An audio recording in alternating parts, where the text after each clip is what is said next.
YouTube is messed up. Again. It's easy to look at this problem and do what we've always done. Blame YouTube. Get angry at YouTube. It just seems logical, right? Everything was fine until Google stepped in and messed everything up. Nobody was asking for any of these changes. But you know what?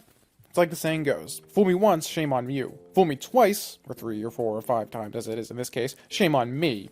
YouTube might be up to its own usual vague, asinine bullshit, but that's only a symptom of a more deeply rooted problem. What, you might ask? Let's diagnose. The internet started out as an information free-for-all, a wild west of expression, and to be honest, it still is, if you want to treat it as such. But in the last decade, we've seen this internet oligarchy of sorts begin to spring up, social networks swallowing the function of self-hosted sites. And in the beginning, that was great. By centralizing content, it allowed communities and niches to propagate and expand in ways that were never possible before, creating careers that would never have been able to happen even 10 years ago, and bringing culture and ideas that would have withered in obscurity into the limelight, for better or worse. Ideas were exchanged at the speed they were conceived. Content could be shared on a global stage and actually be seen by the entire globe, propelled into the spotlight by an interconnected international culture, unified not by country or creed, but by passion. Suddenly, we were connected in a way that allowed playing video games to become an actual career path, much to the dismay of all of our mothers.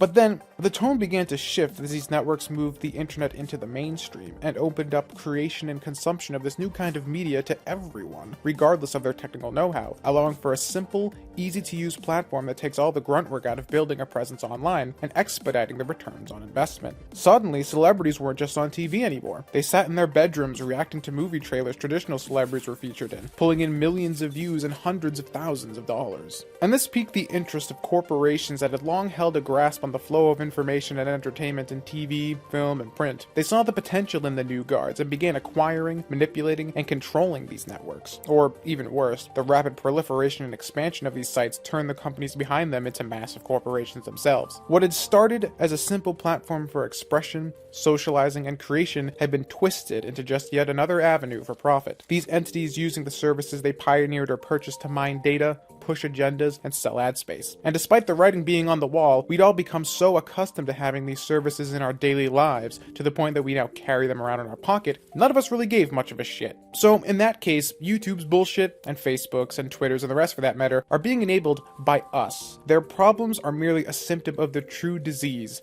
the apathy of the user. We've become victims of our own desire for simplicity. The rise of the social network has curbed the intrigue of the internet dozen. Where we once reached out and searched for new content relevant to our interests in a cornucopia of self-hosted sites basking in the infinity of the web, the rise of social networks have replaced our curiosity with complacency, having content drip-fed to us in the name of optimized advertising performance, and our browser windows now rarely venture far beyond the likes of Facebook, Twitter, Tumblr, and YouTube, only when absolutely necessary, and usually with a grimace. I think the most sobering thing about all these recent developments, whether the algorithm shift causing a massive risk to creators' livelihood, or a still broken content ID system costing people their livelihoods entirely, is that it makes it abundantly clear that this isn't YouTube, it's their tube. We, as content creators and audience alike, don't own these platforms. We rent space here, and our platforms are subject to modification or outright termination without warning, clarification, or option of response. This is the price we've all paid for years of convenience, whether as creators for having a shortcut to building our audience, or as viewers having a one-stop shop for entertainment. We've given up freedom and autonomy for an easy platform built on a faulty foundation. We don't own our channels, YouTube does, and as such, we have to put up with their totalitarian whims, from annoyances as menial as being forced into the homogenized YouTube one channel layout, to more legitimate threats like dealing with algorithm changes we aren't privy to, but completely alter the playing field, and wading through the miasma that is advertising-friendly content, having to figure out on our own through collective trial and error what that even means. Our voices, our ideas, and our expression are only valid as long as it lines up with the interests of our unseen overlords, and we can have the rug pulled out from under us at a moment's notice and never even know why.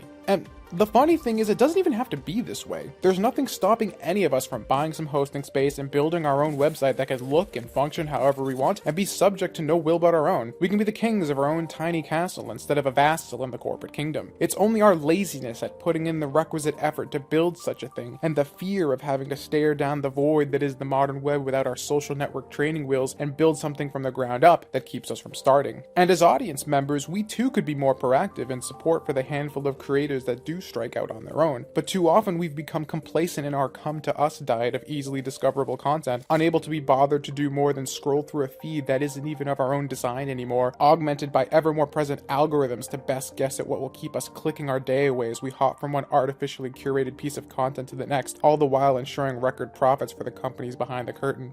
We've been well trained. This is just another example of where our content and our livelihoods fall in the order of interest when it comes to these sites. And once again, we need to ask ourselves the question, is the convenience of social networks worth the freedom we sacrifice?